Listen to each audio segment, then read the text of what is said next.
ಬಾಲ್ಯ ವಿವಾಹ, ಬಾಲಕಾರ್ಮಿಕ ಪದ್ಧತಿ, ಹೆಣ್ಣು ಭ್ರೂಣ ಹತ್ಯೆಗಳಂತಹ ಪ್ರಕರಣಗಳನ್ನು ಕೇವಲ ಸರ್ಕಾರ ಪತ್ತೆ ಹಚ್ಚಿದರೆ ಸಾಲದು, ಸಾರ್ವಜನಿಕರು ಜಿಲ್ಲಾಡಳಿತದೊಂದಿಗೆ ಸಹಕರಿಸಿದಾಗ ಮಾತ್ರ ಸಂಪೂರ್ಣವಾಗಿ ತಡೆಗಟ್ಟಲು ಸಾಧ್ಯ ಎಂದು ಜಿಲ್ಲಾಧಿಕಾರಿ ಡಾ ಕುಮಾರ ಹೇಳಿದರು. ನಗರದ ನಾಲ್ವಡಿ ಕೃಷ್ಣರಾಜ ಒಡೆಯರ್ ಕಲಾಮಂದಿರದಲ್ಲಿ ಜಿಲ್ಲಾಡಳಿತ, ಕಾರ್ಮಿಕ ಇಲಾಖೆ, ಜಿಲ್ಲಾ ಬಾಲಕಾರ್ಮಿಕ ಯೋಜನಾ ಸೊಸೈಟಿ, ಜಿಲ್ಲಾ ಕಾನೂನು ಸೇವೆಗಳ ಪ್ರಾಧಿಕಾರದ ವತಿಯಿಂದ ಹಮ್ಮಿಕೊಳ್ಳಲಾಗಿದ್ದ ವಿಶ್ವ ಬಾಲಕಾರ್ಮಿಕ ಪದ್ಧತಿ ವಿರೋಧಿ ದಿನ 2025 ಕಾರ್ಯಕ್ರಮದ ಅಧ್ಯಕ್ಷತೆ ವಹಿಸಿ ಮಾತನಾಡಿದರು. ಬಾಲಕಾರ್ಮಿಕ ಪದ್ಧತಿ ಸಾಮಾಜಿಕ ಕಳಂಕವಾಗಿದೆ. ಇದು ನಾವೆಲ್ಲರೂ ಗಂಭೀರವಾಗಿ ಪರಿಗಣಿಸಬೇಕಾದ ಪ್ರಮುಖ ವಿಷಯ.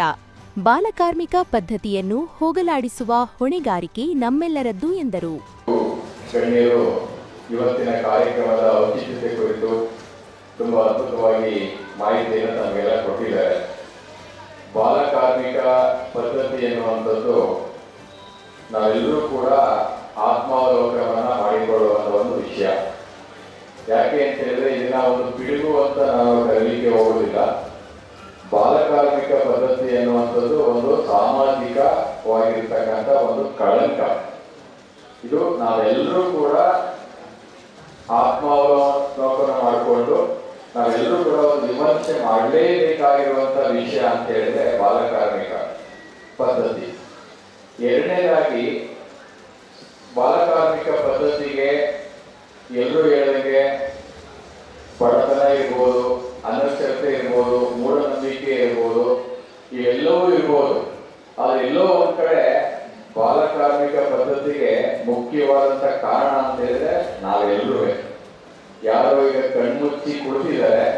ಬಾಲಕಾರ್ಮಿಕರನ್ನ ಏನು ಉದ್ಯೋಗಕ್ಕಾಗಿ ತಗೊಳ್ಳುವಂಥವ್ರು ಮತ್ತೆ ಕೊಡುವಂಥವ್ರು ಎಷ್ಟು ಮುಖ್ಯನೋ ಸಾಮಾಜಿಕ ವ್ಯವಸ್ಥೆನೂ ಕೂಡ ಅಷ್ಟು ಮುಖ್ಯ ಅಂತ. ಕಾರ್ಯಕ್ರಮದಲ್ಲಿ ಹಿರಿಯ ಸಿವಿಲ್ ನ್ಯಾಯಾಧೀಶರು ಹಾಗೂ ಜಿಲ್ಲಾ ಕಾನೂನು ಸೇವೆಗಳ ಪ್ರಾಧಿಕಾರದ ಸದಸ್ಯ ಕಾರ್ಯದರ್ಶಿಗಳಾದ ಆನಂದ್, ಜಿಲ್ಲಾ ಮಕ್ಕಳ ಸಮಿತಿಯ ಅಧ್ಯಕ್ಷೆ ಸುಮಿತ್ರಾ, ರಾಜ್ಯ ಮಕ್ಕಳ ಹಕ್ಕುಗಳ ರಕ್ಷಣಾ ಆಯೋಗದ ಸದಸ್ಯ ವೆಂಕಟೇಶ್, ಜಿಲ್ಲಾ ವಕೀಲರ ಸಂಘದ ಅಧ್ಯಕ್ಷ ಎಂಟಿ ರಾಜೇಂದ್ರ, ನಗರಸಭೆ ಪೌರಾಯುಕ್ತೆ ಪಂಪಶ್ರೀ, ಜಿಲ್ಲಾ ಮಕ್ಕಳ ರಕ್ಷಣಾ ಘಟಕದ ಜಿಲ್ಲಾ ಮಕ್ಕಳ ರಕ್ಷಣಾಧಿಕಾರಿ ರಶ್ಮಿ ಎಸ್, ಪಿಐಟಿಯು ಜಿಲ್ಲಾ ಪ್ರಧಾನ ಕಾರ್ಯದರ್ಶಿ ಕುಮಾರಿ, ಜಿಲ್ಲಾ ಬಾಲ ಕಾರ್ಮಿಕ ಯೋಜನಾ ಸೊಸೈಟಿಯ ಯೋಜನಾ ನಿರ್ದೇಶಕ ಎಚ್ಟಿ ಪ್ರಭಾಕರ್ ಸೇರಿದಂತೆ ಇನ್ನಿತರರು ಉಪಸ್ಥಿತರಿದ್ದರು.